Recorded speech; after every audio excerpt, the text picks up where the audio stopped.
Students, welcome. Because of the technical issue we could not continue the part 1 or we could not continue the remaining questions. But as I told you that today itself will be recording the second part, that is will be covering all the questions from GS paper 2, right? So to those who are watching this video, right, before watching or without watching the previous video, I would request you to please watch that video part 1, only then you will understand the explanation for this particular or remaining questions, right. So in the part 1 I explained you the importance of understanding the mindset of the paper setters, right. So let's resume from part 1 now. Let's focus on question number 9. We discussed all the 8 questions. Question number 9, 10, 19, 20. These questions pertain to international relations, right? So first we'll cover the polity, governance and social justice part, followed by IR. Now here the question is, what are the aims and objects of recently passed and enforced the Public Examination Prevention of Unfair Means Act 2024? Whether University State Education Board examinations too are covered under the act. Very important act. Now given that many examinations of a country faced issues relating to cheating, paper leakage, it was important to integrate the essence of the examination, and that's the reason the government had introduced this particular act. For example, you must have heard of the recent examination scam in the NEET examination, or let's say the Vyapam scam in the state of Madhya Pradesh.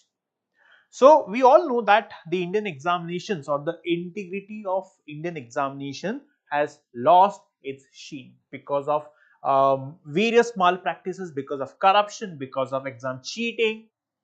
So here it is very important to integrate or maintain the integrity of the examination, and so this act was passed in the parliament. So given that many instances uh, came to the fore about the cheating in the examination, that's the reason this topic was very important, and so UPSC has asked a question. Again, this question is again relating to current affairs. So in the introduction you mention about this Public Examination Act of 2024. What was the purpose? The purpose was to curb malpractices and to maintain the integrity of the examination. Then in the body you mention about the features, that is the aims and objectives of the act. Now see, this is very factual. If you do not know this act, then you are simply in no position to address the answer. So mention the features, aims and objectives, right? For example, punitive measures, etc. You can mention all these features. Then the second part of the question is whether University State Education Board's examination too are covered under the act. And the question or the answer for this question is yes. But the most important part of this particular act is integration of technology.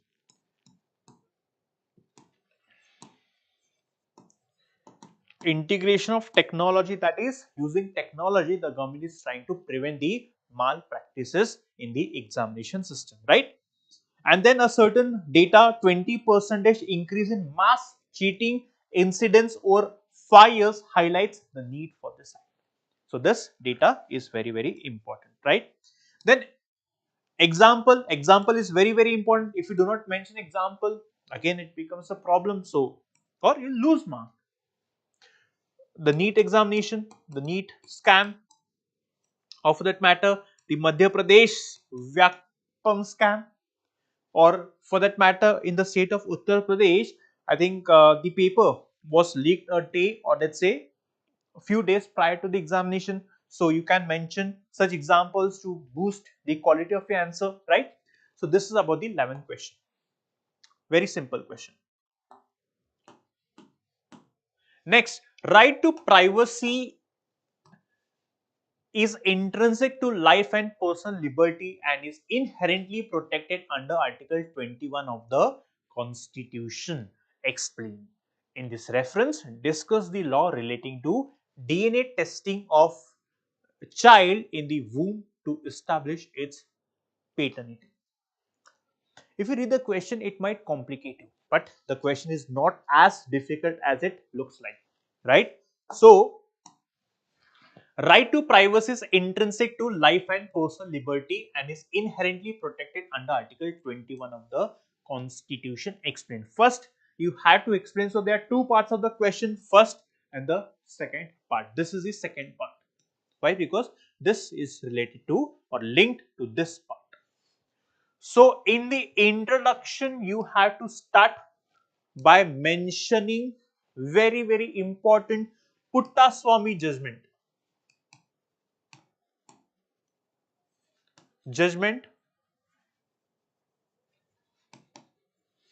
which said that right to privacy is a fundamental right under Article 21 of the Indian Constitution. So, if you fail to mention this judgment, your 1 mark is lost. If you write the answer and without mentioning this judgment, right?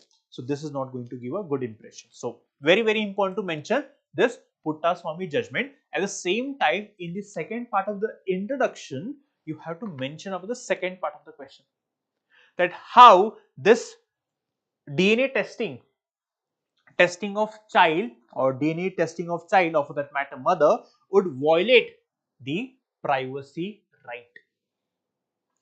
And then now you start writing the body of the answer, right? You start writing body of the answer by focusing or by explaining right to privacy under Article 21. Very simple, it's a static question, so very simple question. So, right?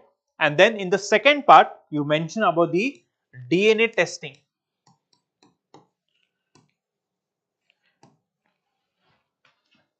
Now, under DNA testing, it is very important to mention about Prenatal Diagnostic Technique Act, which allows for DNA testing. This act allows for DNA testing, but with certain caveats, certain warnings. So, this is the second part of the body of the answer. Here you have to explain what is Article 21 and how this right to privacy evolved, right? And how this is inherent to Article 21, second DNA testing. Now, in this second part, you have to highlight various dimensions and various aspects relating to the DNA testing, how it affects the privacy rights, right? In that, you have to give reference to this particular act, right? Then at the same time, you also need to mention that the Supreme Court has mentioned that DNA testing should be used as a last option. So, here it is very important to balance the privacy rights as well as the justice. So, wherever justice is demanded, yes, DNA testing is required. See, given that many extramarital affairs, right, are happening in the society. So, at times there arises a case where it is important to test the DNA of a child, right, in order to establish the paternity.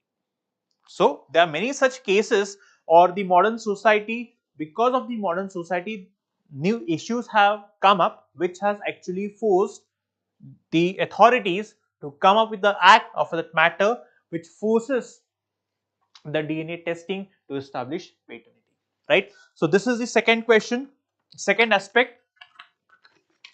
Now, again, if I talk about this question, why is this question, or why has this question been asked? This is explanatory. It's a static concept or static question. But if you look at the second question, so this case was referred, right? This case was referred in the Madras High Court. I am not in a position or not recalling the year, but the Madras High Court was actually referring to this particular case, DNA testing of the child in the womb, and that's the reason. And here the High Court explained that how this particular right is linked to Article 21 of the Constitution, or this issue is linked to Article 21 of the Constitution. So the UPSC paper setter has actually taken a question from that judgment of the Madras High Court, or that issue in the Madras High Court. So again, this is linked to current affairs, and it's a recent, it's not something that happened like 3 to 4 years back. That's the reason, very important that you know the recent happenings in the last 1 to 2 years, right? But again, if you are not in a position to address the second part of the question, at least you can address the first part of the question.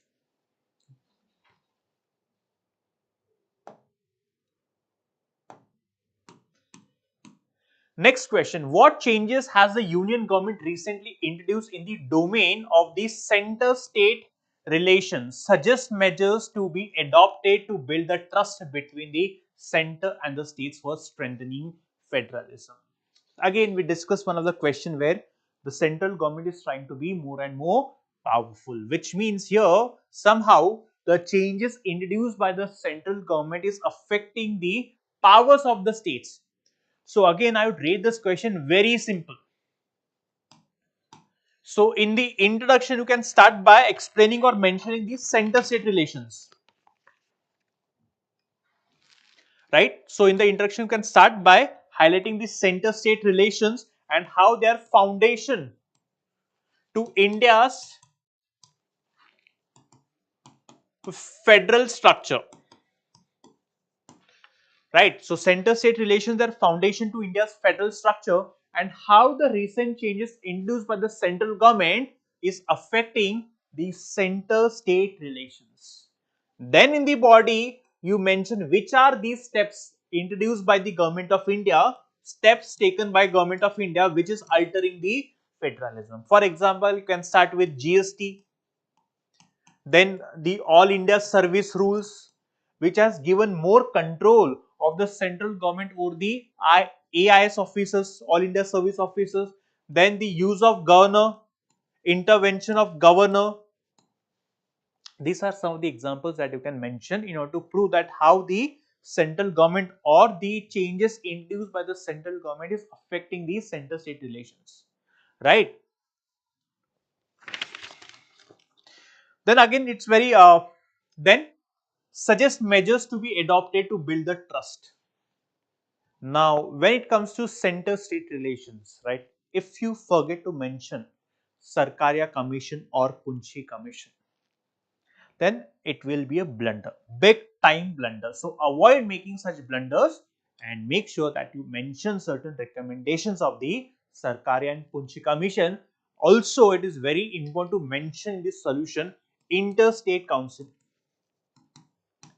So these are the points that will help you add value to your answer, right? And then conclusion, it is important, try to highlight the importance of center-state relations and how the coordination between center and state is important to maintain the federal spirit of our constitution, right? So this is again a very easy question. Let's focus on the question number 14. Examine the reasons for the growth of public interest litigation. As a result of it, has the Supreme Court emerged as the world's most powerful judiciary?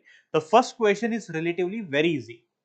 The second question might be a bit tricky, the sense that you might fail to address the second part of the question, but let's focus on the first part.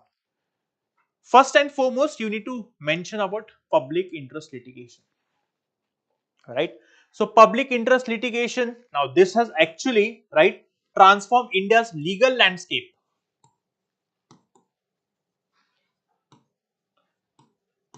right? And it has actually given wings to the people to address the public issues, public interest, right?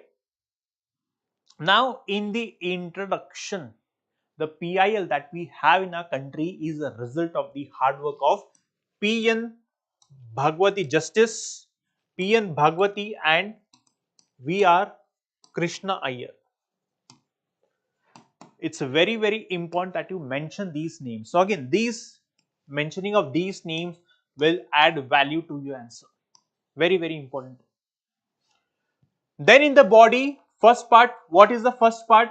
Reasons for the growth of public interest litigation. What is the reason? What are the reasons? First is judicial activism.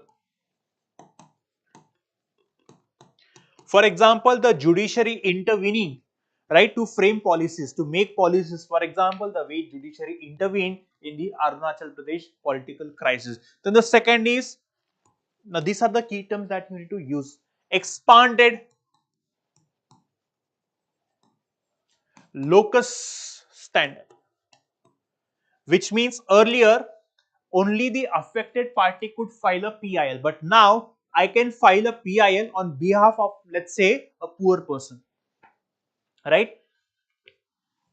So this is what you write in the body. Now, second part, as a result of it, has the Supreme Court emerged as the world's most powerful judiciary? You shouldn't write, yes, the Supreme Court has, emerged as the world's most powerful judiciary.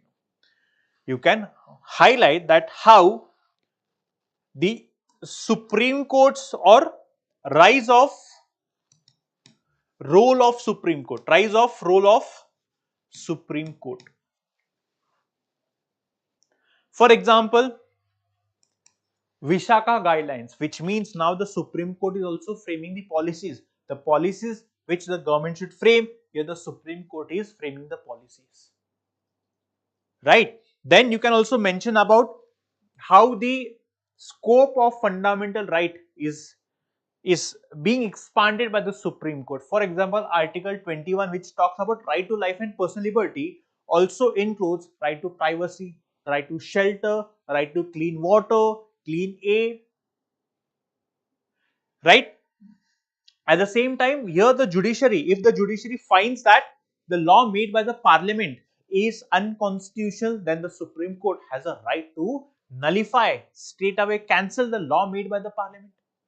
These are some of the instances which proves that yes, Supreme Court has emerged as the world's most powerful judiciary, right? So again, it's fine if you take a stand, right? It's fine if you take a stand, right? This is how you address the second part of the answer, right? Then again, in the conclusion, you have to highlight the importance of PIL and how it is an important tool to address the public issues. For example, let's say you have a pothole in your area because of which many people are meeting with accident. You have the right to file a PIL in the district court or let's say in the high court, right?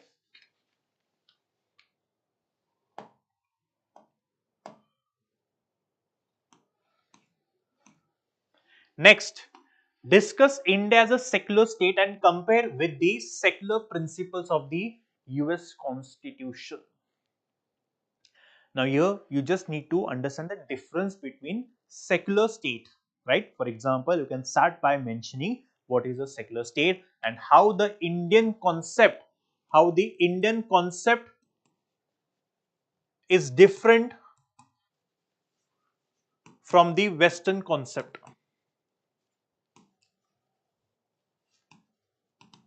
Secularism basically means state has no official religion.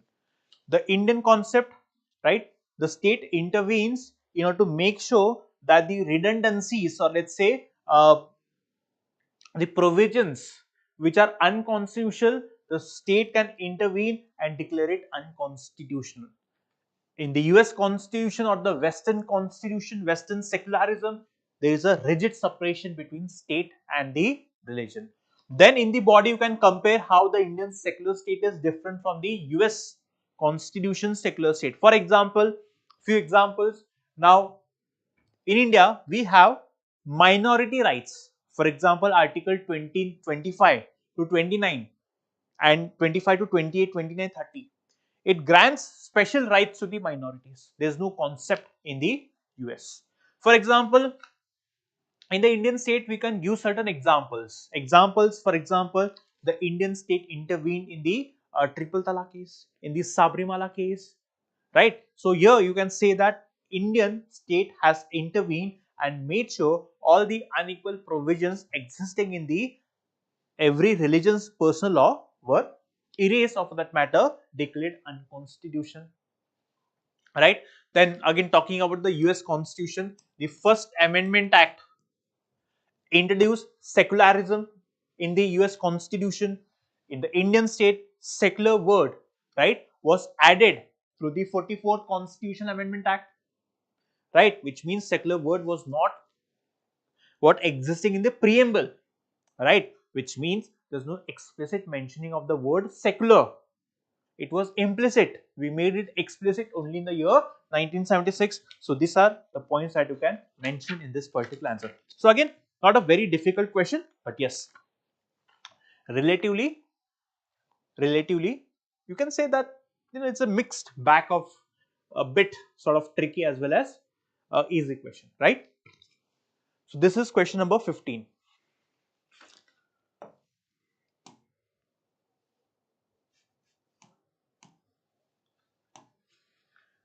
Next question.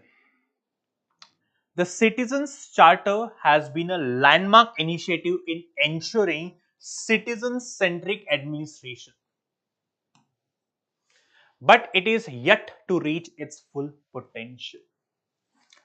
Identify the factors hindering the realization of its promise and suggest measures to overcome them. Again, a part of governance. So there's a word, or there's a in syllabus, in the UPSC syllabus, the subtopic in the name Citizens Charter is mentioned in the syllabus. So it's a straightforward question and a very, very easy question. Now, if you know about Citizens Charter, it's a very easy question for you, and if you do not know what is Citizens Charter, you simply fail to address the question. That's the reason it is very important to understand what is Citizens Charter. So what you do is you mention about this Citizens Charter concept in the introduction by mentioning that it was introduced in the year 1997, and it aims to make the administration citizen friendly or citizen centric, right? So this is what you can mention in the introduction. Now, landmark initiative in ensuring citizen centric administration. This is what you start in the introduction. Now in the body, you have to mention the challenges. Why? Because it is written, it is yet to reach its full potential, which means in the body you have to mention the challenges. See, what is Citizen Charter? You visit any government website, any website. Now every ministry serves the public. There's a responsibility of service delivery. So what are services they offer to the public? What is the standard? How do they resolve the grievances? How do they reply back? Everything is mentioned in the on the website. So you can visit any website, Ministry of Home, Ministry of Railways, and you will find this option Citizens Charter. Now given that the focus is more on the service delivery, the question has been asked on service delivery in the form of Citizens Charter. So highlight the challenges, right? Then you can mention about how do you overcome, measures to overcome.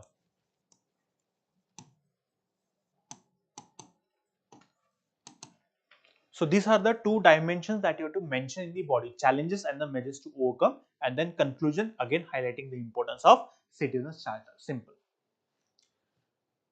So the idea behind asking this question is the focus is more on the governance. Governance, you mean the services offered by the people or by the government, right? Let's say the railway ministry. We have so many issues with the railway ministry, right? Now you can, if you have to highlight any issue, you can simply tweet on Twitter and ask the railway ministry to respond or resolve the issue.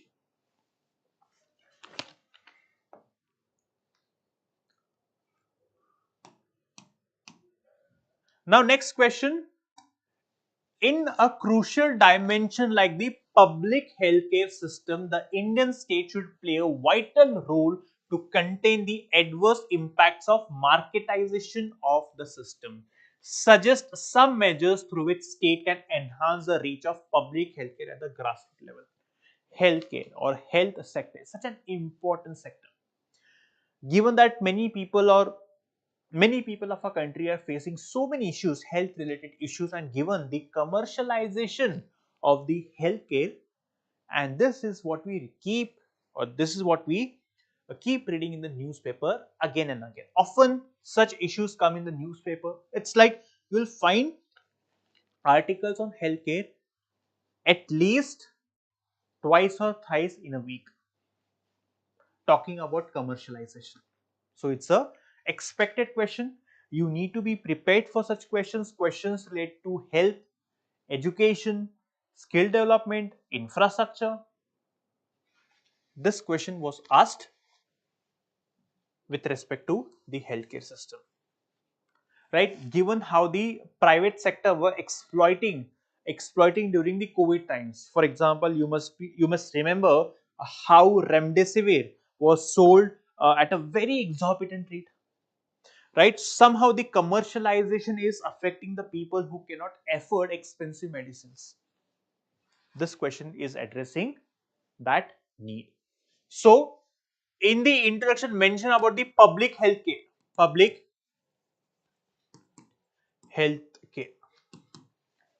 right? So what is public health care? Access and affordability to quality healthcare. Then in the introduction, mention that how the commercialization is impacting the access to healthcare. Then start with the body of the answer. In the body, explain how this is, how the healthcare system is being commercialized. So in brief, explain how it is being commercialized. Then you mention the measures that the government should take in order to make sure that the healthcare is accessible and affordable, right? So you can mention about the government of India schemes, the public healthcare PHC, the community service center. You can talk about Ayushman Bharat, right? So this is the first dimension. This is the second dimension, measures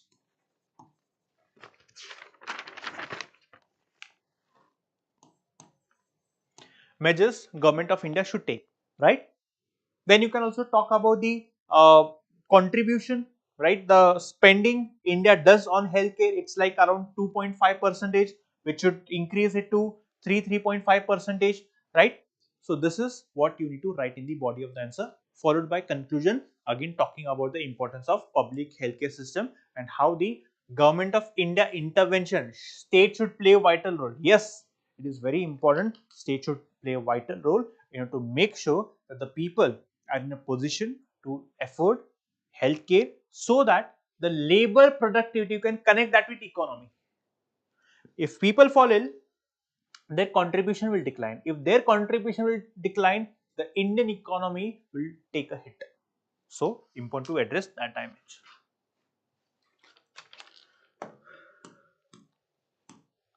Next, e-governance is not just about, see, this as I told you, this session is only to make you understand the type of questions UPSC may ask, right? Talking about 18 question, e-governance is not just about routine application of digital technology in service delivery.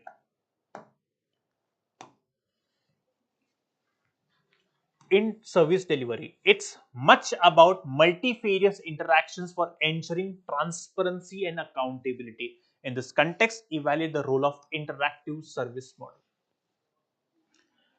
First, in the introduction, mention what is e-governance and how e-governance has shaped public's choices and how it has also helped to make this service delivery more efficient.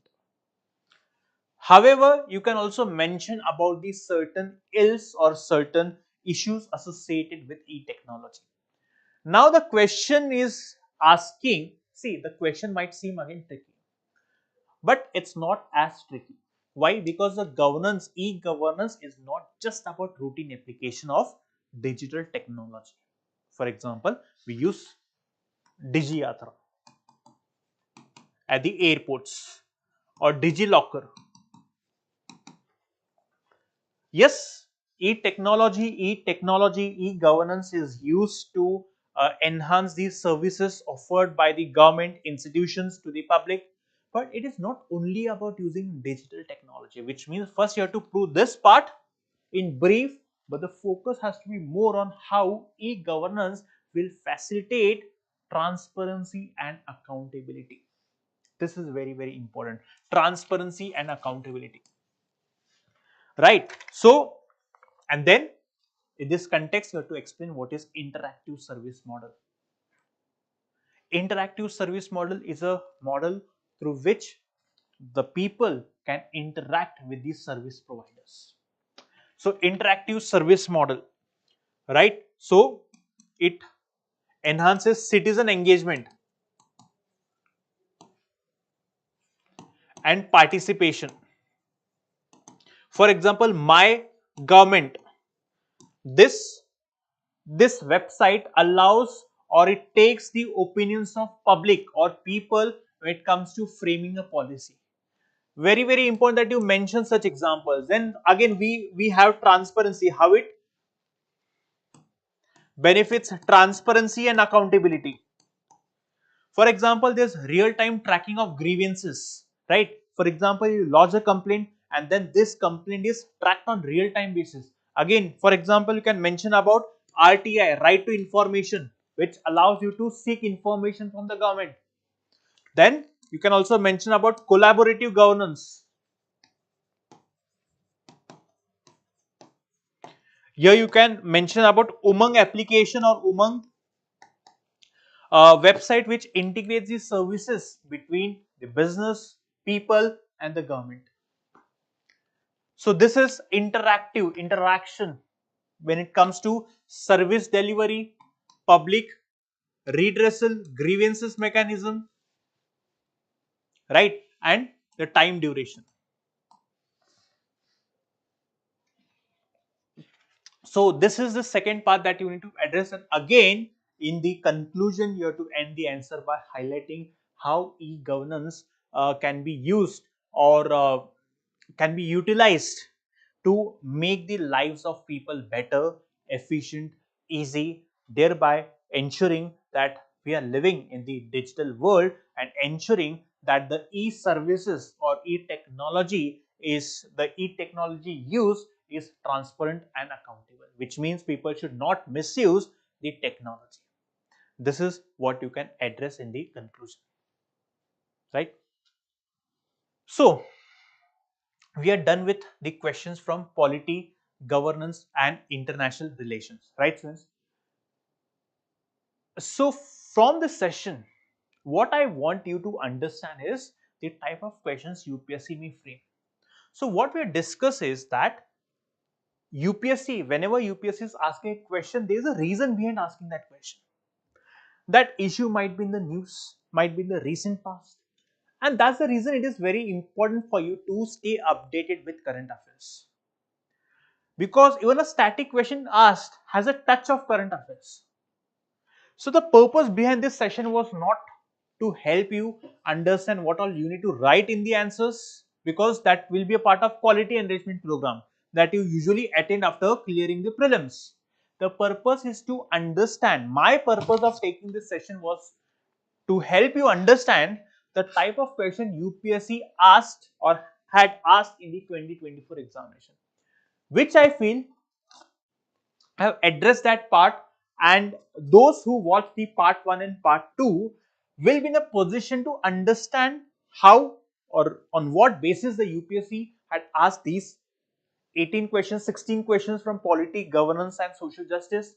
And if you understood the reason or the mindset of the UPSC paper setters, then I'm pretty sure this will help you in your preparation. So while you're preparing, you know, okay, what all things we need to keep into consideration while preparing for the examination. Based on that, you can make certain amends in your strategy, in your timetable, and make sure that you are meeting the UPSC standard and UPSC need. Right, students? So this was all about polity, governance and social justice.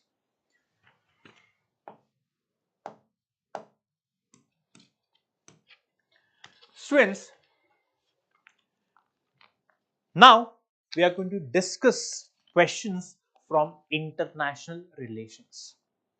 As I told you, question number 9, 10, 19, 20 will always be from the current affairs, will always be from the international relations, and international relations, which means again current affairs. But for that, you need to have a decent understanding of the static between or static concepts from international relations. IR is more of current affairs, but to understand current affairs, you need to understand the basics. Only then you understand uh, the changing dimensions in the international relations, right? So let us first address the first question. What is the first question? The West is fostering India as an alternative to reduce dependence on China's supply chain and as a strategically to counter China's political and economic dominance. Explain this statement with examples. Talks about geopolitics. It talks about geopolitics. So the West is fostering India, which means now the Western countries want to reduce its dependence on China and wants India to be an alternative. And that's the reason the Western countries are collaborating with our country. This is what you have to explain, and then you also have to justify this statement with the help of an example. Why this question has been asked? Because of the changing geopolitics. What is the changing geopolitics? That there is growing rivalry or tensions between the Western countries and China.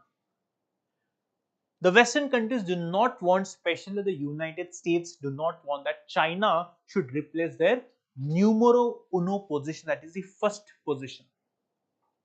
That's the reason the Western countries are using India as an alternative model to counter China. Now here in the introduction, you can start your answer by highlighting the shift in global geopolitics.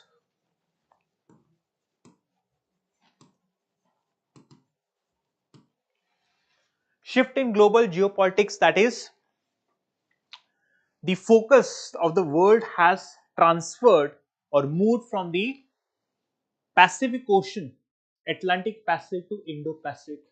At the same time, we also see increasing tensions between Western and the Chinese countries. This is what you have to write in the introduction, and how the Western countries are fostering India as an alternative to counter China. This is what you write in the introduction. Now, in the body of the answer, you have to highlight how the Western countries are trying to reduce dependence on China's supply chain. How? First, shift in global manufacturing. Shift in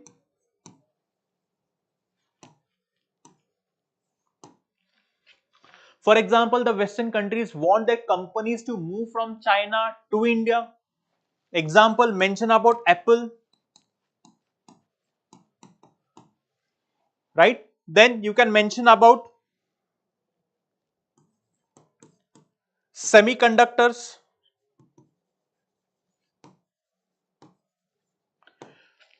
Now, India is emerging to be a hub of semiconductor industry, that is to develop and manufacture chips. To realize this ambition, the Western countries are collaborating with our country, right?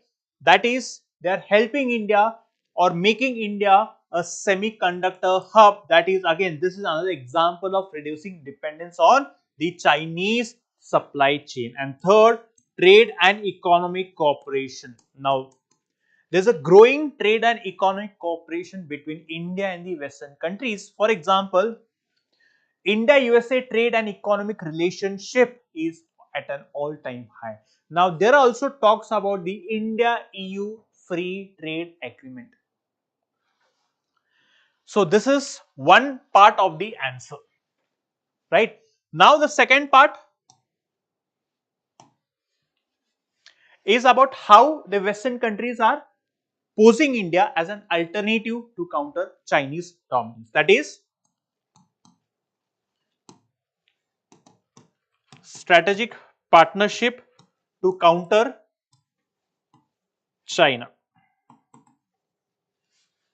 For example, they are working in Quad. You can mention about Quad. Quad is an initiative of 4 countries: India, US, Japan, and Australia. Then, talking about the defense relationship,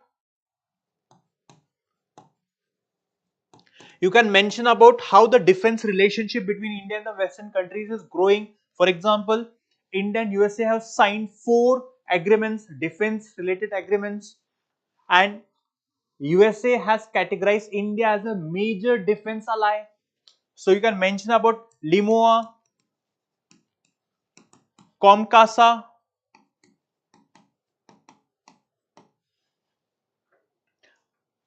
right? So these are the defense agreements that you can mention, right? And finally, in the conclusion, see, when US is fostering India doesn't mean India becomes a puppet. No. In the conclusion, you have to maintain, or you have to maintain a position that India, while doing so, because see, even India needs the help of Western countries. That's the reason it is important that India should maintain strategic autonomy. That is, by aligning with the Western countries' interests, or the interests of India as well as the Western countries are aligning, we have to make sure that we get the best out of our collaboration with the Western countries, so that we serve 2 purposes. One is to counter China. Why? Because China is becoming a big problem at the India's neighbors, along the India's neighbors, as well as India emerges as a technology hub. This is how you can diversify your answer. Right? Now, next question.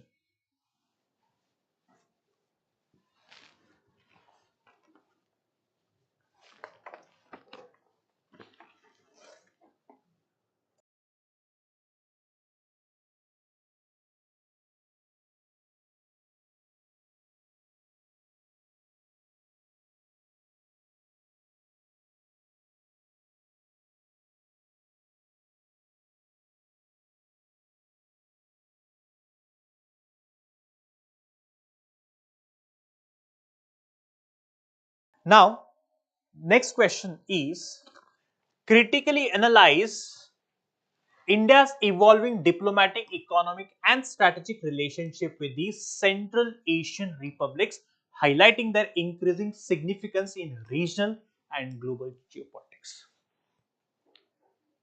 Given the importance of Central Asian countries, and why? Because the Prime Minister of a country visited these countries, Central Asian republics.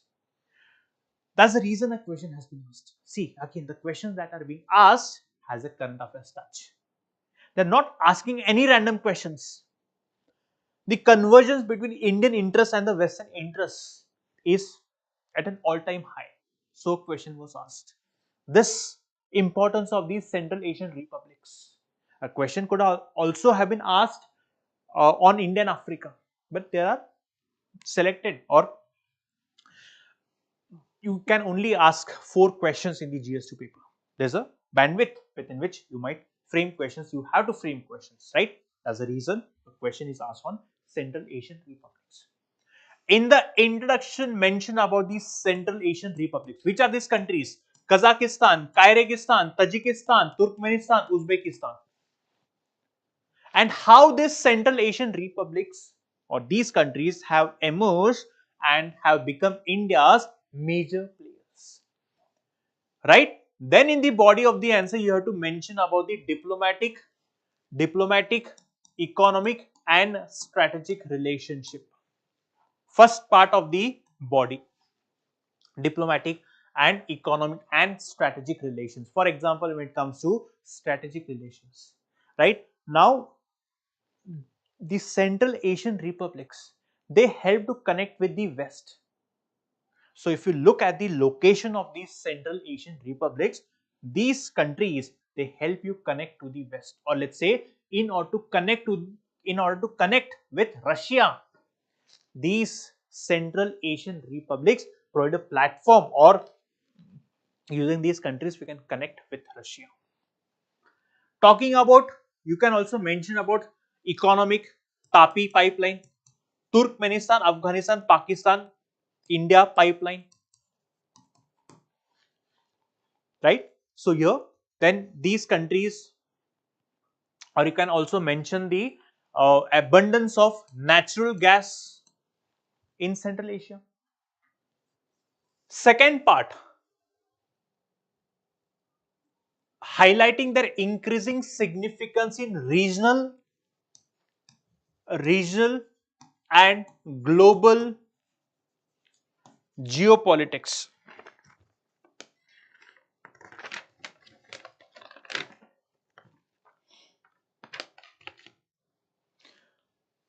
Now here, okay.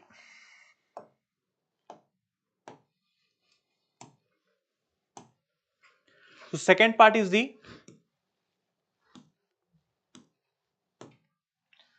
regional and global geopolitics. Regional and global geopolitics.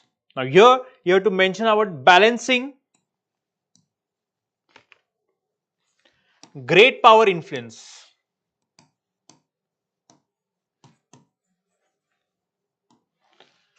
Balancing great power influence, which means here if you look at the great power influence, the involvement of China, Russia, it is important to manage or balance this growing power influence, and that's the reason we need active involvement or engagement with these Central Asian republics. Then you can mention about China's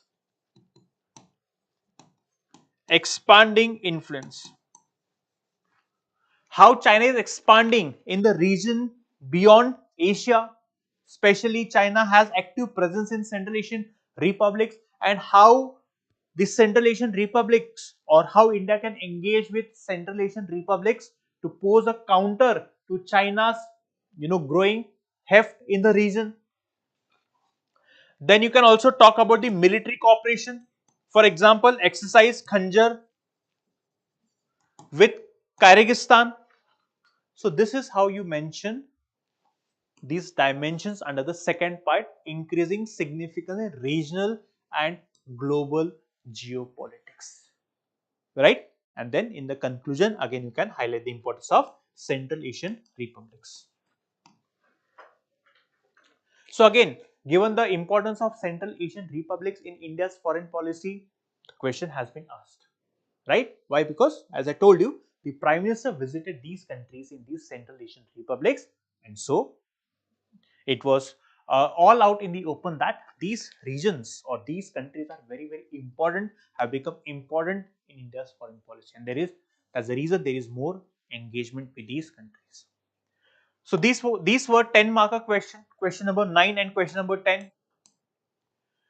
Now question number 19 on international relations. 9, 10, 19, 20. Terrorism has become a significant threat to global peace and security. I'm pretty sure that whenever you prepare for UPSC examination, you always prepare for a question on terrorism, right? Because terrorism has become a global problem. It is affecting the global peace and security, and that's the reason a question was asked. But the major twist is they asked you to focus on the United Nations Security Council's Counter-Terrorism Committee. So in the introduction, you can mention about terrorism. You can explain the definition of terrorism and how it is impacting the lives, stability, economic development, etc., etc. And then you can talk about this CTC, Counter Terrorism Committee, which was established in the United Nations post 9/11. Then in the body, you explain the importance of CTC. For example,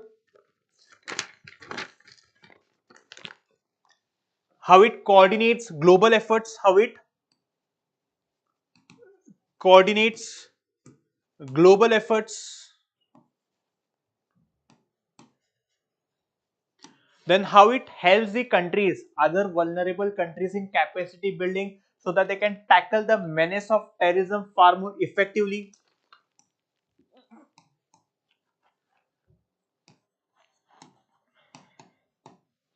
Then addressing emerging threats, cyber crimes, etc. Then you can mention about, you have to mention about the challenges.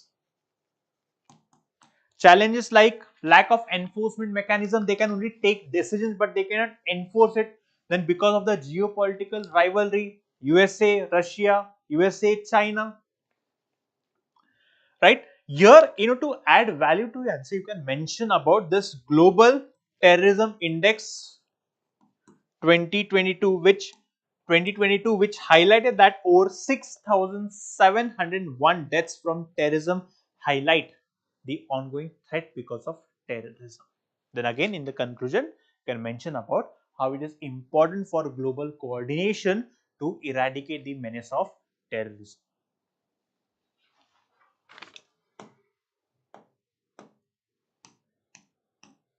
Next, discuss the geopolitical and geostrategic importance of Maldives for India with a focus on global trade and energy flows. Further, also discuss how this relationship affects India's maritime security and regional stability amidst international competition. Maritime security, regional stability, right? Geopolitical and geostrategic importance with a focus on global trade and energy flows. These are the keywords in the question. Now, so much keeps happening between India and Maldives that again a question was expected on India and Maldives, and given the challenges that we are facing in the Indian Ocean, it is important that we understand the importance, or both the countries understand the importance of each other to tackle the threats. That's the reason a question has been asked. Now, the president of Maldives is on a visit to our country. Even Maldives, no matter the government in Maldives is more inclined towards China than India, no matter or notwithstanding that, Maldives understands the importance of India. And that's the reason both the countries are, or practical aspects are dominating now. So, first talk about India and Maldives, talk about the location of Maldives in the Indian Ocean, right? And then you can also mention how the ties with Maldives, they are important for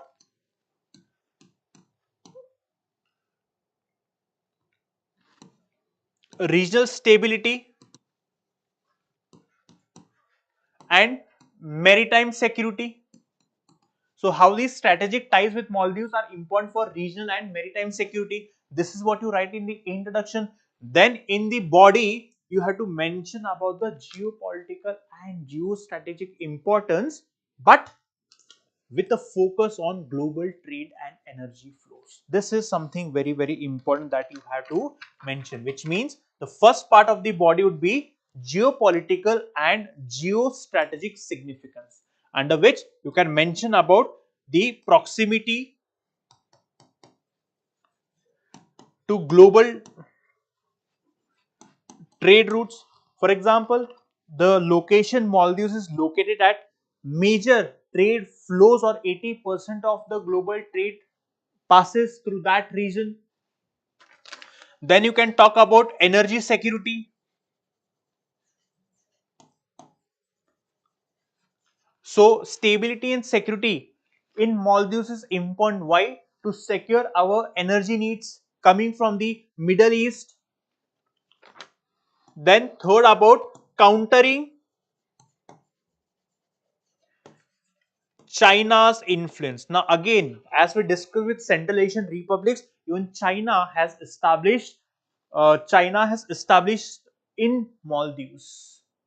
They have a stronger presence than India in Maldives, and that's the reason, to counter China's influence, it is important that we strengthen these strategic ties with Maldives. Now the second part, how this relation affects maritime security and regional stability. Very important. Now the second dimension is maritime security and then regional stability. For maritime security, yes, we have to eliminate the non-traditional threats like the piracy issues, climate change, right? So, given the involvement of so many players, it is important that we secure our maritime space, and that we can do with the help or with the coordination with Maldives, right? Even for Maldives, maritime sector is very, very important, right? So, and then talking about regional stability. Regional stability, again, we have to we have to ensure that the region is stable. And how we can ensure? By working in various areas, be it trade, be it economics, or be it trade, economy, right? And also defense partnership, right? Now, in this regional stability, you can mention about Equivarian, Operation Cactus, how India actually through Operation Cactus had foiled a military coup in Maldives, right? Then again, talking about regional stability, here we have to work with multiple, or let's say other organizations like Indian Ocean Rim Association, as well as let's say SARC, for regional stability. And then again, in the conclusion, you have to mention that given the evolving geopolitics, it is very important for India and Maldives to strengthen their strategic ties by understanding the importance of each other and making sure both the countries grow, because by the growth of both the countries, we can ensure that the region is stable, and if the region is stable, the threats can be easily eliminated.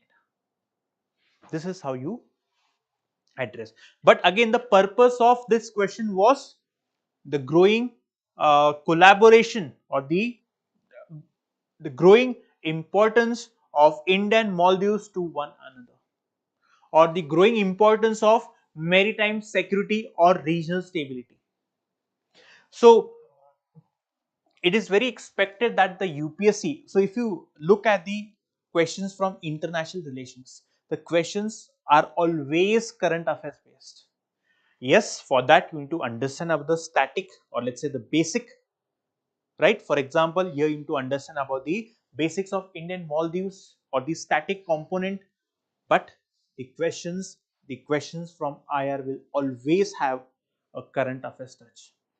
And that's the reason, students, it is very, very important to stay updated with current affairs, right? So we have discussed 20 questions. So what is it that you learn from this session?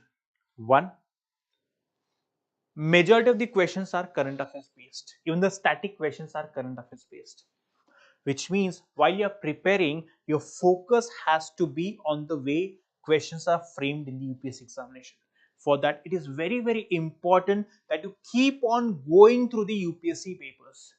This is, we analyze only the 2024 paper. So if you refer to the 23, 22, 21, at least have this habit of referring to the last 5 to 7 years papers. Going through these papers will help you understand the psyche of the paper setters. You will understand which are these parameters, though they are not fixed parameters, but which are these, or on what basis do UPSC or does UPSC ask questions in the examination. So learning this mindset is very, very important, so that your preparation is smart. If your preparation is smart, you will be in a position to address questions which the other students might not know. So make sure that you develop this practice of referring to the last year papers, right? Make sure that you understand the mindset of the paper setters. Make sure that you are updated with the current affairs.